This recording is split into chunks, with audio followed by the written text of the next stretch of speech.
for Peace in 1952.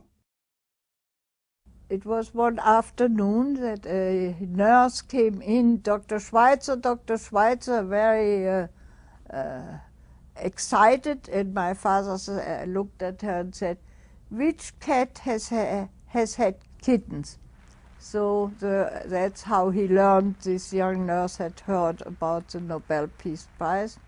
He was honored by the students with a torch parade at the day he was given the prize. Fame wasn't always so easy to bear because he couldn't take public transportation in Europe anymore because he was mobbed wherever he turned up after that Nobel Peace Prize.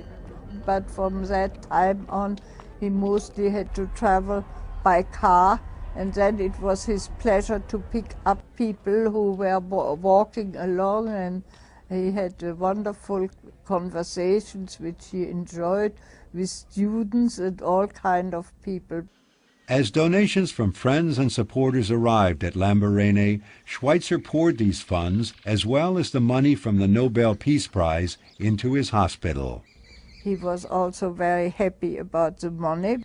It allowed him to pay for the roofs of the village for the leprosy patients he was building then. Throughout his years in Africa, Schweitzer kept up a torrent of correspondence, often by kerosene lantern, with supporters and friends around the world. His friends included the cellist Pablo Casals, Jawaharlal Nehru, and the physicist Albert Einstein. With Einstein and others like Bertrand Russell, Schweitzer corresponded extensively about the dangers of the newest form of warfare, atomic bombs. Schweitzer and other scientists believed that atomic testing was a grave peril that could best be stopped by the moral force of their combined voices. 2 years after Einstein's death, well-known publisher Norman Cousins visited Lamborghini in January of 1957 to discuss the dangers of nuclear proliferation with Albert Schweitzer. Cousins persuaded Schweitzer to go public with his opposition to nuclear testing, nuclear proliferation, and nuclear war. With that urging, and just before the death of his wife Helene, Schweitzer made a radio address that was heard around the world. It was his first public pronouncement against nuclear war. That first radio address turned into a series that was heard worldwide, and Schweitzer began writing many articles for the world's press as well. In private correspondence, Schweitzer appealed to global leaders, including John F. Kennedy, for support. In 1963, the first International Nuclear Test Ban Treaty was signed. With her own children in boarding school, Raina Schweitzer joined her father at Lamborghini as a medical technician. Now, in his late 80s, Schweitzer was grateful for her help and companionship. Near the end of his life, Schweitzer wrote, "Reverence for life gives us something more profound and mightier than the idea of humanism. It includes all living beings. We reject the idea that man is master of other creatures, lord above all others. We must realize that all life is valuable and that we are united to all life. By ethical conduct toward all creatures, we enter into a spiritual relationship with the universe." When Albert Schweitzer died at 10:30 p.m. on the evening of September 4, 1965, radios in Gabon and around the world carried the news. The jungle drums, which over 50 years before had signaled that Oganga, the white fetish man, had arrived, now boomed out, "Papa pour nous est mort," our father is dead.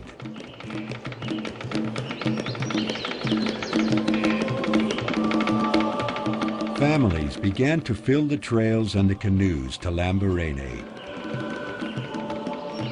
Thousands trekked to pass by his grave, a procession that would go on for months. Many who traveled to express their grief had been born or treated and healed at Lamborghini. Others arrived simply because they felt they had to come. Le Grand Docteur was dead. Over a half-century, the hospital at Lamborghini Station had grown from a chicken coop to 72 buildings with beds for 600 patients and a staff of 6 doctors and 35 nurses. Today, while many patients arrive at Lamborghini by road, others still arrive just as their grandparents and great-grandparents had, by canoe. Their family and friends are still welcome to take up residency on the hospital grounds, to cook and to care for the needs of their loved ones.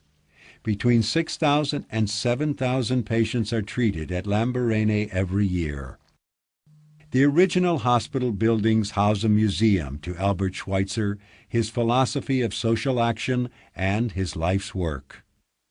He quite often told me the hospital, that is, as he said, my improvisation, and he knew that it would one day disappear. It's now 90 years old, and that is already a miracle, but he said what ought to continue is the building of my philosophy of reverence for life.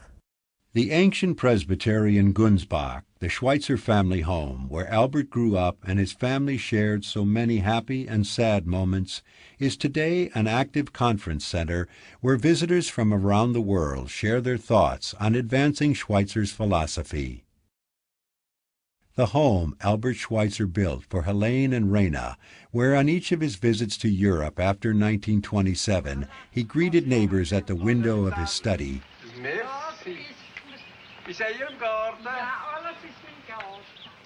is a museum and the repository of his correspondence with people around the world.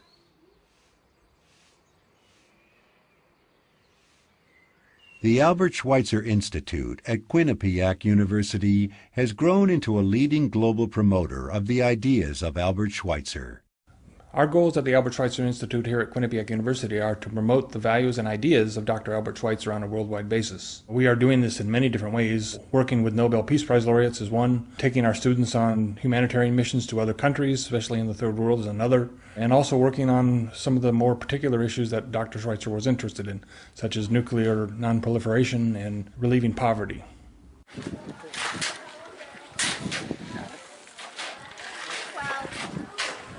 All right, we started with just, when we came here, there was just a few of the cinder blocks laid down, and now, as you can see, there are 6 layers, and that's what we did today. We sifted the sand to make the mortar. The working conditions throughout the week when we were building the addition to the school in Nicaragua were very hot and oppressive, but it was rewarding at the end of the day because you get caught up in that good feeling. You're oblivious to what you're actually doing too, and you actually are providing a good service to people that need it and people that are in need and need help.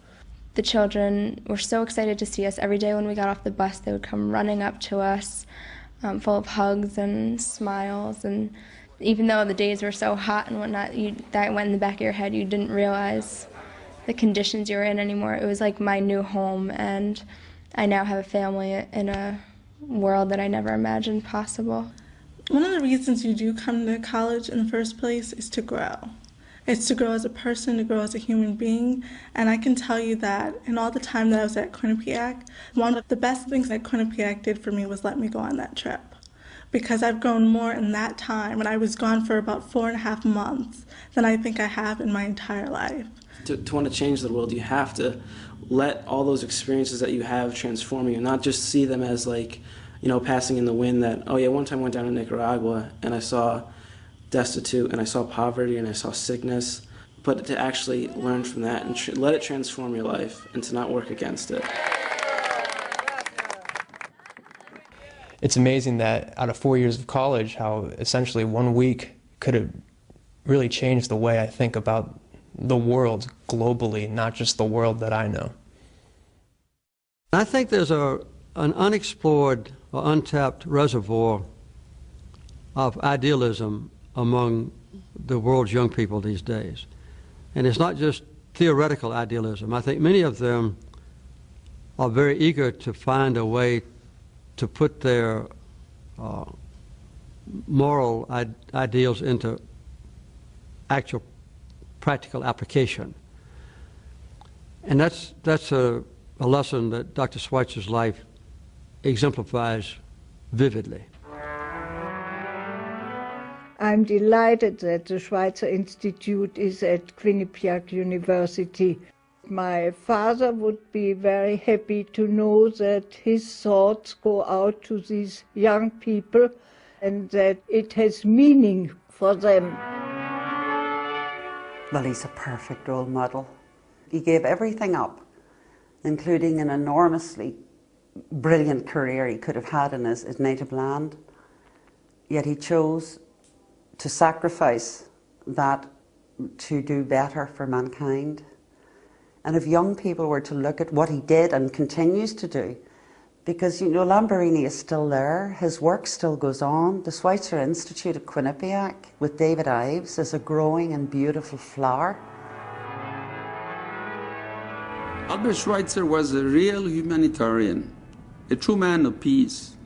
We must harness the wisdom Albert Schweitzer left us in our efforts to build a world free from violence and threats to human security, because this philosophy is not just a system of ethics, it is a way of life.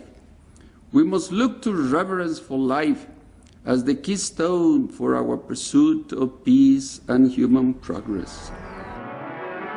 This adventure of an unpredictable nature among people in need who are dissimilar from you will never prove to be a sacrifice. The biggest obstacle to overcome is just the decision to do it and the willingness to invest part of our existence in the lives of other people. I think it is very important to make people realize how precious is life and that we can do something about it and perhaps one day bring about peace on this earth.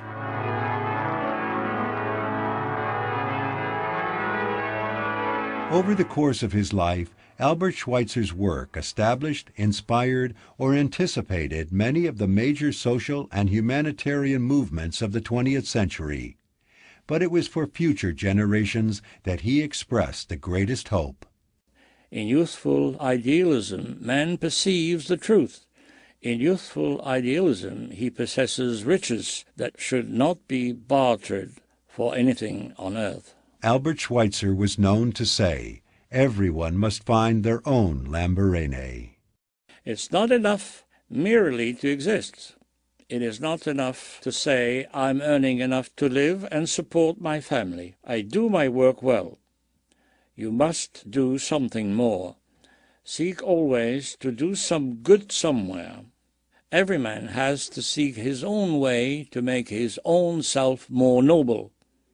You must give something to your fellow man, even if it's a little thing. Do something for those who have need of a man's help, something for which you get no pay, but the privilege of doing it. Today, thousands of people from all walks of life around the globe are creating their own improvisations, answering the most personal of calls, defining their own Lamborghinis in acts great and small that serve all people and the world we share.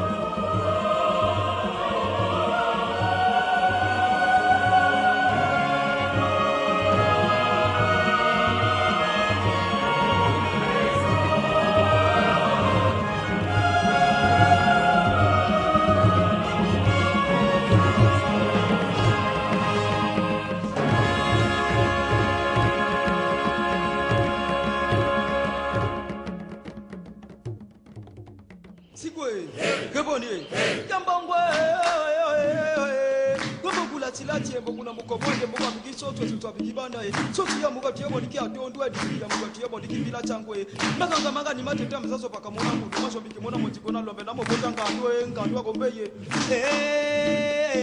ayawe kuganyo ngora bikinga byege tina kombe oyo